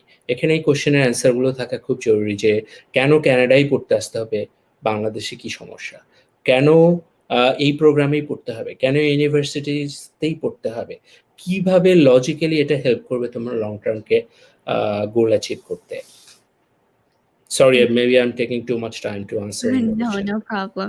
Thank you so much আপনার রেসপন্সের জন্য। And আমরা নেক্সট কথা বলবো skilled worker immigration program নিয়ে। But before that, regarding colleges, আমি in the beginning of this live stream many comments দেখেছিলাম um, যে USA তে like Ivy League universities আছে বা very highly selective universities আছে। So Canadaয় same universities আছে কিনা that's very prestigious and very selective. Right, ক্যানাডায় বেশ ভালো ভালো অনেক ইউনিভার্সিটিস রয়েছে, যেগুলো ওয়ার্ল্ড র্যাঙ্কিংয়ে আসলে র্যাঙ্কিংটা কনসিডার করা হয় বেসিক্যালি ডিপেন্ডিং অন তাদের রিসার্চ এবিলিটির উপরে, তাদের ফ্যাকাল্টির উপরে এবং তাদের প্রোডাক্টিভিটির উপরে। সো এটা নিয়েও একটা হিউজ কনফিউশন আছে, আমার মনে হয় না আজকে এত সময় আছে আমরা এগুলো কভার করতে পারবো। মিসকনসেপশনস আছে বাংলাদেশে, but again if I am looking at the undergrad, সেক্ষেত্রে অন্টারিওতে ২-৩টা, আমি কোনো ইউনিভার্সিটির নাম ওইভাবে মেনশন করতে চাই না, because I don't want to promote any specific university, but again প্রত্যেকটা প্রভিন্সেই ১টা-২টা করে ভালো ইউনিভার্সিটিস রয়েছে যেগুলো হেল্প করে। বাট এগেইন যদি স্টুডেন্টের গোল হয় যে he wants to come to Canada to get the education and then they want to settle in Canada, তাদের ভিশন হওয়া উচিত যত অল্প খরচে অল্প সময়ে পিআর হতে পারে, because that is their ultimate goal, right. So যেটা আমাদের বাংলাদেশের স্টুডেন্টরা সবসময় চিন্তা করে যে okay I want to go for a 4-year bachelor degree, I want to go for a like PhD degree or blah blah. But if you look at other nationals such as Indian or Chinese অথবা Filipino বা Vietnamese, এরা করে কি 1 বছর 2 বছরের short প্রোগ্রামগুলোতে আসে, তাতে যেটা হয় যে তোমার বাপের টাকা খরচ কম হলো, তাই না? প্রত্যেক বছর 20,000 করেও যদি তুমি টিউশন ফি দাও, 4 বছরের ব্যাচেলর প্রোগ্রামের জন্য একজন $80,000 খরচ করলো, এরপরে ওয়ার্ক পারমিট পাওয়ার পরে আরো 3 বছর পরে সে পিআর হলো।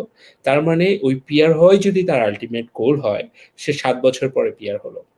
পাশাপাশি একটা ইন্ডিয়ান স্টুডেন্ট, সে আসবে 1 বছরের একটা ডিপ্লোমা প্রোগ্রামে, সে 1 বছর শেষ করে 6 মাসে ওয়ার্ক পারমিটে কাজ করে 1.5 বছর পর, তো 3 বছরের মধ্যে মাত্র $20,000 খরচ করে সে পিআর হয়ে গেল। এরপরে সেই স্টুডেন্ট করে কি, ওই ক্রেডিটটা আবার ইউনিভার্সিটিতে ট্রান্সফার করে, being a Canadian permanent resident, তখন সে সাবসিডাইজড টিউশন ফি পায় এবং অনেক সময় ফ্রি টিউশন পড়ালেখা করে। সো কিন্তু আবার এইসব কোর্স যেহেতু ডিপ্লোমা, আমাদের বাংলাদেশি প্যারেন্টসরা এসব লাইক করে না, তারা সবাই ইদার বাচ্চাদেরকে ডাক্তার অথবা ইঞ্জিনিয়ার, না হলে ব্যারিস্টার, না হলে ধরো কিছু একটা সেরকম দেখতে চায় আর কি। Thank you very much. এখন আমরা কথা বলা শুরু করব about the skilled worker immigration program. So আমি যদি decide করি যে আমি কানাডাতে আসবো skilled worker হিসেবে, so easiest way to approach it কি হবে? Again, welcome to Canada. If you want, I can help you to get a job offer and you can come here, right? I mean, easiest way, I mean, আমার মনে হয় যেগুলো বেশি easiest, সেগুলো খুব বেশি successful হয় না, right? If you are asking about easiest way, that means less requirements, সেগুলো কিছু পাইলট প্রোগ্রাম রয়েছে, যেমন রুরাল নর্দার্ন এবং আমাদের নর্থ টেরিটরির কিছু খুব ঠান্ডা প্রভিন্স আছে, যেগুলোতে অনেক অল্প এলিজিবিলিটিতেই একজন লোক পিআর হতে পারে। কিন্তু হুম, হুম। সেক্ষেত্রে তাদের ওই পার্টিকুলার সিটিগুলো থেকে এমপ্লয়ারদের কাছ থেকে একটা জব অফার লেটার দরকার হয়। So this is the hardest part to gain. এখানে অন্যান্য ইন্ডিয়ান বা অন্যান্য কান্ট্রিগুলো অনেক আগায় আছে because they know how to network. তো ওরা যেটা করে, ওরা সামহাও ওই দেশের বাংলাদেশি কমিউনিটির সাথে কানেক্ট হয়ে যায়, অনলাইনে তাদের কন্ট্যাক্ট জোগাড় করে, ওই দেশের বিজনেস ফোরামের সাথে কানেক্ট, ওই সিটির বিজনেস কমিউনিটির সাথে কানেক্ট হয়ে তাদের স্কিলস শো করে। হ্যাঁ, তা আমরা ওইখানে পিছায় আছি। আমরা এখনো রেজুমি একটাই বানাই এবং সেটা 10 পেজের হয় এবং সেটা সবাইকে একই রেজুমি সেন্ড করি। সো আমাদের দেশের লোকজন এই পাইলট প্রোগ্রামগুলোতে খুব বেশি সাকসেসফুল না হওয়ার কারণ হচ্ছে they don't want to redesign their resume based on the context of the employer's requirements. সেই জন্য ওরা ওইভাবে নজরে আসে না। আর resume shouldn't be more than 2 pages. এটা 1 পেজ হলে খুবই ভালো, তাইলে হয়তো পরে বিং অ্যান এমপ্লয়ার আমিও কোনোদিন 1 পেজে বেশি রেজিউমি দেখলে আমার ভুরু কুচকায়।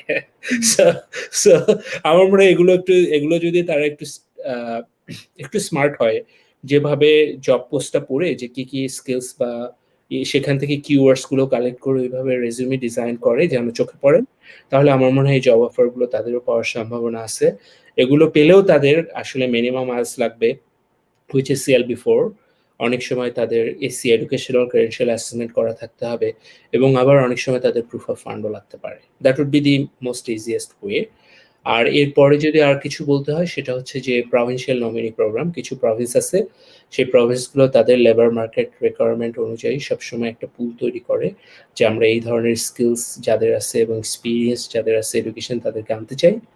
এবং অনেক সময় অনেকেই সেই প্রভিন্সিয়াল নমিনেশন প্রোগ্রামের জন্য নিজেদেরকে অ্যাপ্লিকেশন জমা দিতে পারে। এলিজিবল হলে ওইটাও easiest way to come to Canada, I would say. Thank you so much. And I think আমরা অনেকেই like job offers by from many different areas. So আমরা যদি একটি job offer receive করি and লেখা থাকে যে আমি কানাডাতে যেতে পারবো by accepting this job offer. The genuineness, the credibility of this job offer আমরা কিভাবে check করতে পারি? Right. This is, I mean, I feel very sorry for many Bangladeshi যারা constantly এই ধরনের fraudulent, বিষয়ের শিকার হচ্ছে।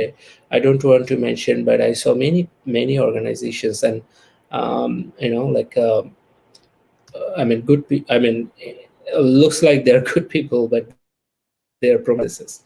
So, I mean, the best way is like just writing to the local embassy. সেখানে গিয়ে, if you just write to them and say them, hey, you know what, I received this, and I would just want to make sure যে এটা right or wrong, they will say, okay, this is right, this is wrong.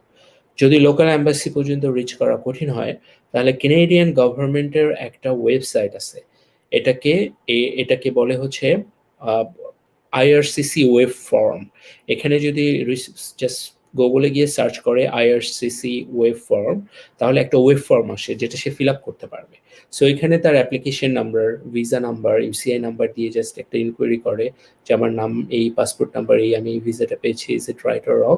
তার email address দিতে হয়। Within a week or 2 weeks ওরা reply করে যে এটা ঠিক কিনা। সো এটার জন্য কোনো লয়ারের কাছে যাওয়ার দরকার নেই, জাস্ট ইন্টারনেটে বসে এটা করে ফেলতে পারে।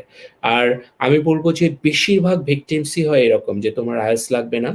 If you find someone, like if it is like too easy to digest,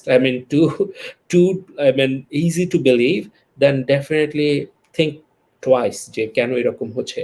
তাহলে তো বাংলাদেশের সব মানুষই কানাডায় চলে আসতে পারতো যদি আইএলটিএস না লাগে, যদি শিক্ষা না লাগে, যদি না কোনো স্ক্রিনিং না থাকে। How come this guy is asking me to pay money যে আমার আজকে মেডিকেল টেস্ট হবে, তুমি চলো। এরকম হয় অনেকে, আমি অনেক কল পাই, ইমেল পাই যে আমি তো অলরেডি ল্যাবে গিয়ে মেডিকেল দিলাম। আসলে ক্যানাডিয়ান গভর্নমেন্টের একটা লিস্টেড প্যানেল ফিজিশিয়ানস আছে। হ্যাঁ, আমি তোমার চ্যানেলের হেল্প নিয়ে at least I want to communicate those people.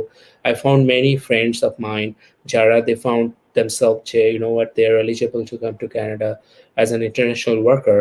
They went there, they spent a lot of money, even their savings of the whole life, and now things are different.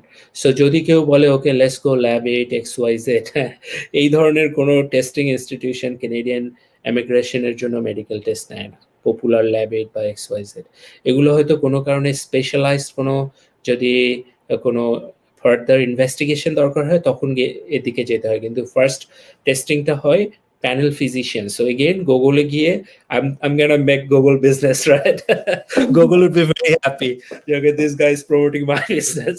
Google গিয়ে যদি কেউ লেখে যে IRCC panel physician, list of the panel physician, ওইখানে canada.ca ওই ওয়েবসাইটে drop down Bangladesh select করলেই বাংলাদেশে কোন কোন ডাক্তাররা এই টেস্টগুলো নিতে পারে, মেডিকেল টেস্ট, তার লিস্ট চলে। এই ডাক্তারের বাইরে কারো কাছে নিয়ে যাওয়া মানে ইউ আর গন, রাইট?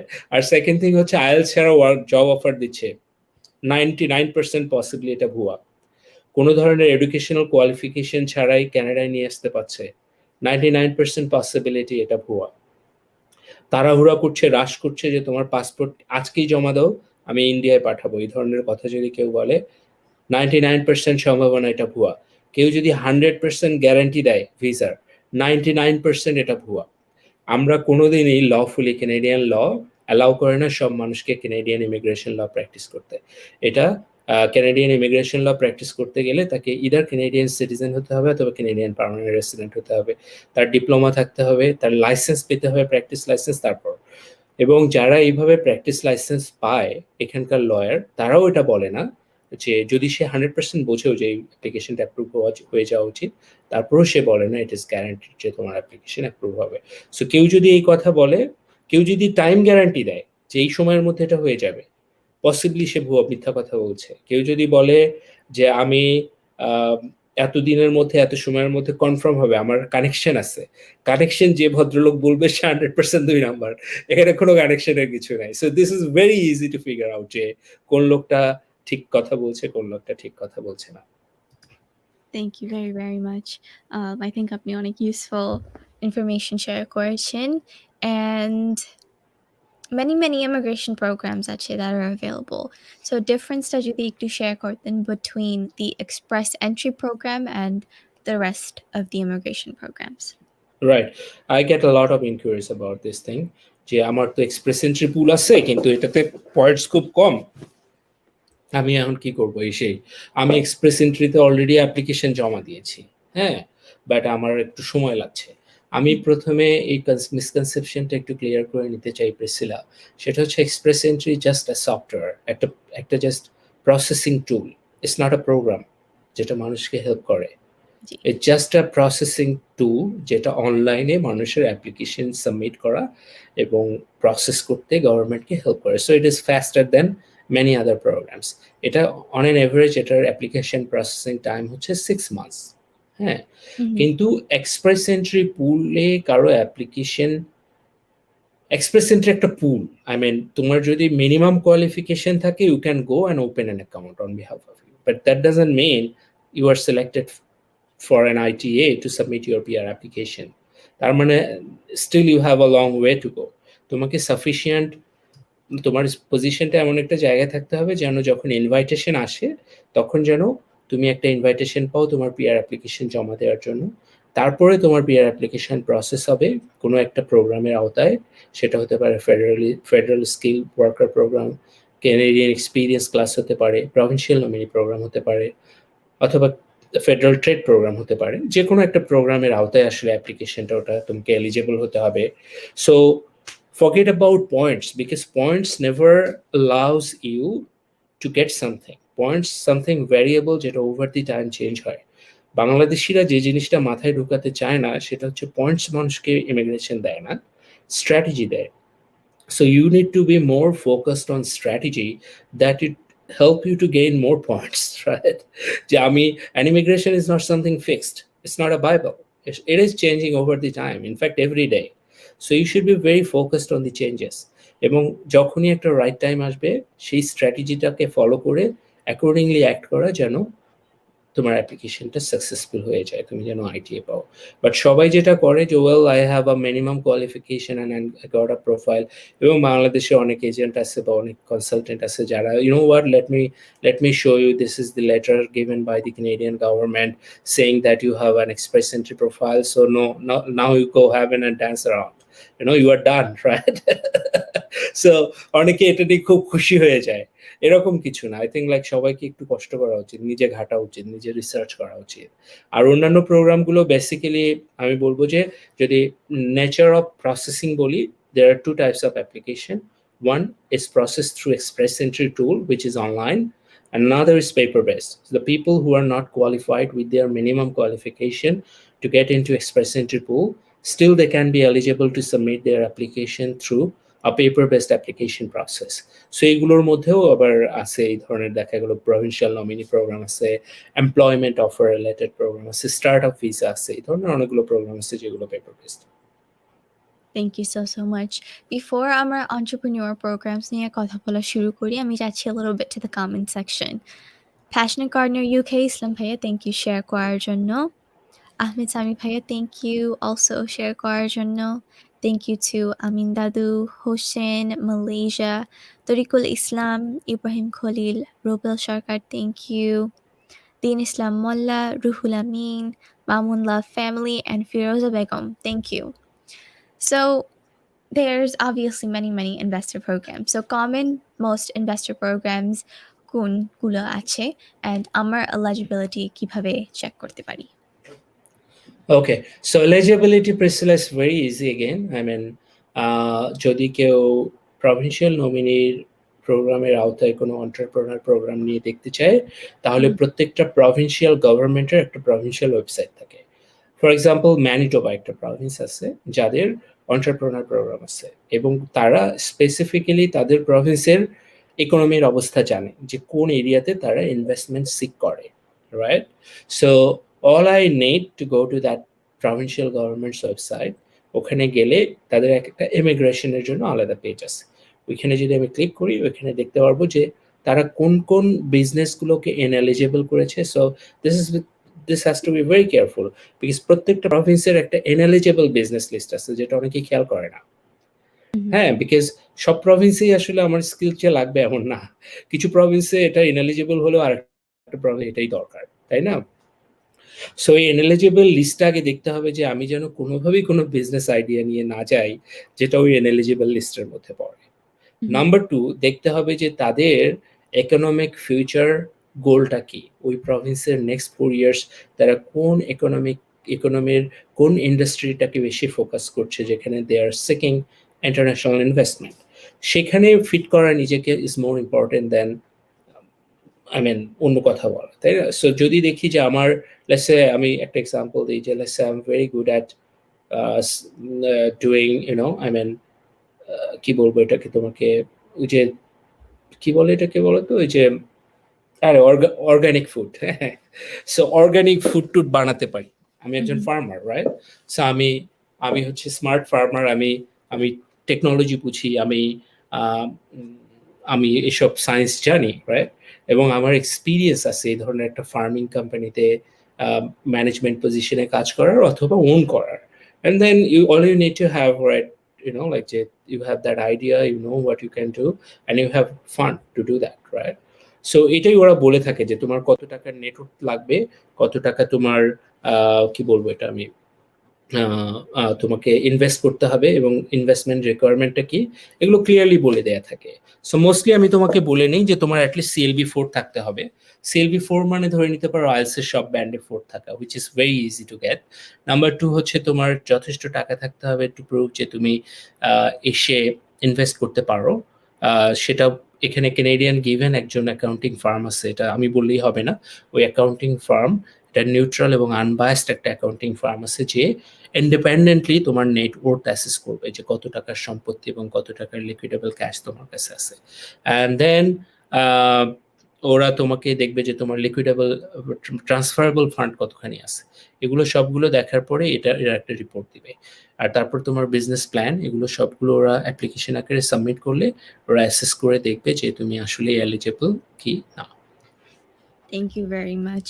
আমরা রিচ করছি almost the end of this live stream. So আমি একটা কমেন্ট দেখেছি যেটা I want to ask you.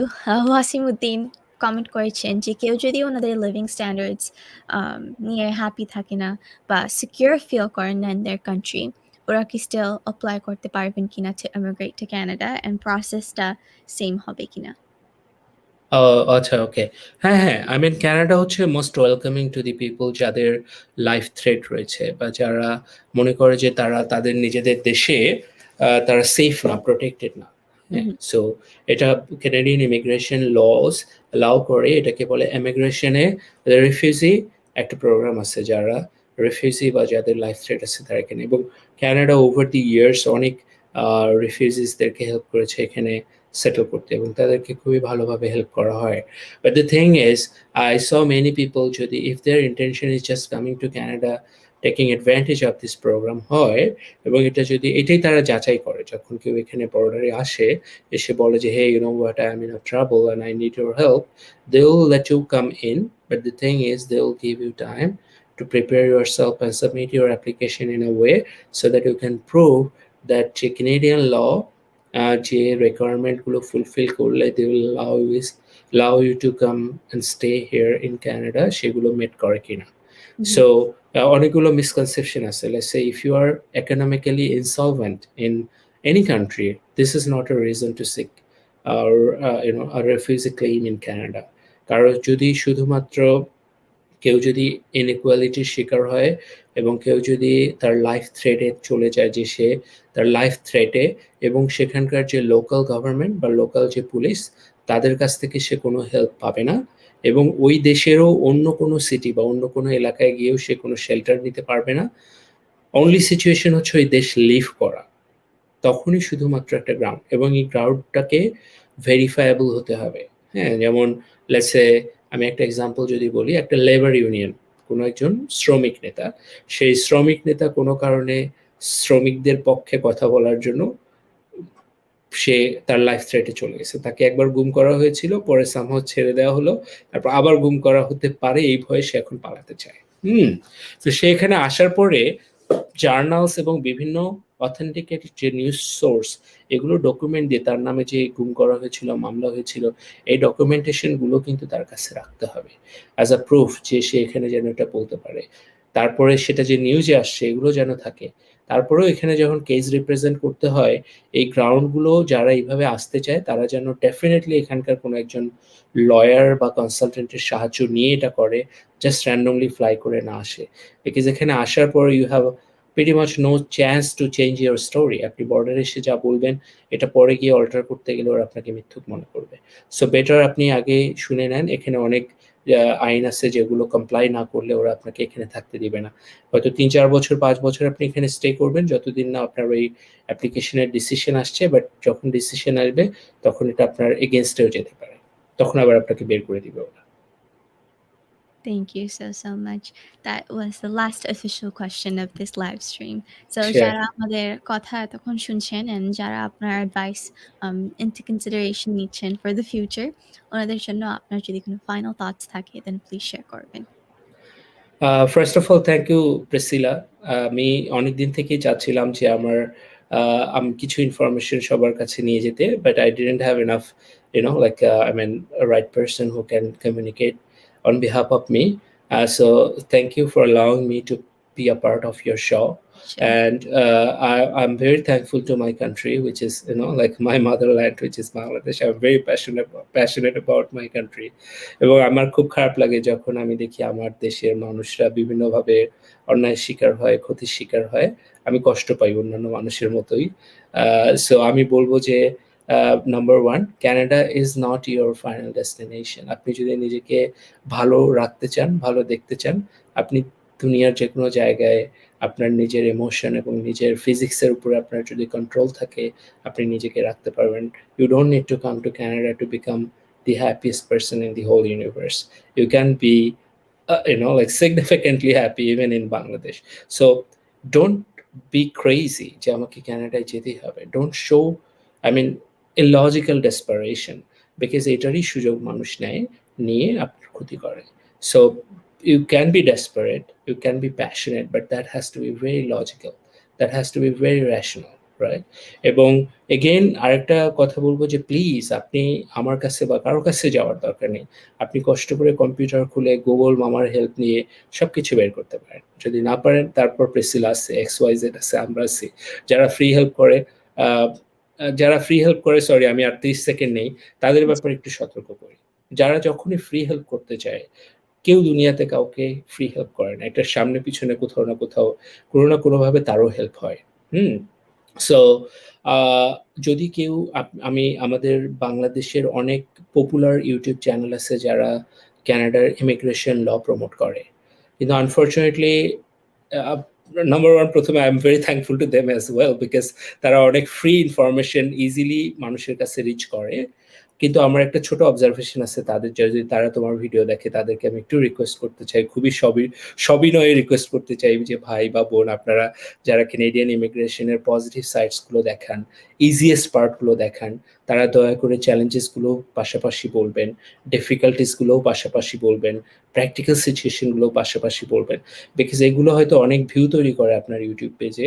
কিন্তু এগুলো অনেক এনকারেজ করে মানুষকে বিভিন্ন ধরনের fraudulent activities এর সাথে ইনভলভ হয়ে যেতে। আসলে তো এত সহজও নয়। সো কঠিন পার্টটাও যদি আপনি দেন, তখন আপনার দেশের মানুষ একটা ইনফর্মড ডিসিশন নিতে পারবে, which is very important than just like getting more views in your channel. So জিনিসগুলোকে exaggerate না করে প্লিজ একটু প্র্যাকটিক্যাল করে দেখাবেন, যেন মানুষের at least ক্ষতি না হয়। আর সবাই বাংলাদেশ থেকে যারা দেখছে বা দুনিয়ার যেখান থেকেই যারা যত বাংলাদেশী দেখছে সবাইকে সালাম এবং সবার প্রতি ভালোবাসা। Priscilla, thank you. That is all from my side. Thank you so much. আমরা I think lots of questions cover করেছি. Many questions from the comment section এসেছিল, but we gradually covered them throughout the live stream and অনেকেই আপনার presentation, আপনার কথা বলার style অনেক complement করেছেন throughout the whole stream, যেটা আগে বলা হয়নি. So I think the viewers really liked and appreciated everything you shared with us. And of course, there's so much more to talk about. So maybe within like 2 or 3 months আমরা আরেকটি live stream করব to talk about things we haven't spoken about yet. ইনশাআল্লাহ, ইনশাআল্লাহ। Thank you so much আমাদের সাথে joint হওয়ার জন্য। and আপনি অবশ্যই take care করবেন। সবাইকে ধন্যবাদ। সবাই সুস্থ এবং ভালো থাকবেন। Thank you. আসসালামু আলাইকুম। And before আমরা continue করি with the comment section, আমি নতুন একটি Facebook page build করছি where lots of doctors, lots of people in general, attorneys, businessmen, lots of people, আমরা একে অন্যকে help করব, ভালো advice করব অন্যদেরকে, and এই Facebook পেজের নাম হবে Global BD Community or Global Bangladesh Community. So আশা করছি যে আপনারা stay tuned থাকবেন for all the future endeavors. So thank you so much যারা join করেছেন, and যারা এখনো share করেননি please share করবেন। যারা comment করছেন, MD Tauhidul Haque, thank you so much আপনার kind words এর জন্য। MD Abdul Majid, thank you. Isha আপু, thank you. Sohel Molla, thank you agree করার জন্য। শেলা ইসলাম, আমি ভালো আছি, আপনি কেমন আছেন? Nazrul Islam, thank you as always. Aki Entertainment, thank you for joining. Dubai vlogger Najmul, thank you. Tariqul Islam, thank you for the well wishes. অনেক ধন্যবাদ যারা জয়েন করেছেন। আশা করছি কালকে আপনাদের সাথে আবার দেখা হবে। But until then, আপনারা সবাই সাবধানে থাকবেন। COVID-19 এখনো still very prevalent. So সাবধানে থাকবেন, সুস্থ থাকবেন, and most importantly আপনারা সবাই ভালো থাকবেন। আসসালামু আলাইকুম।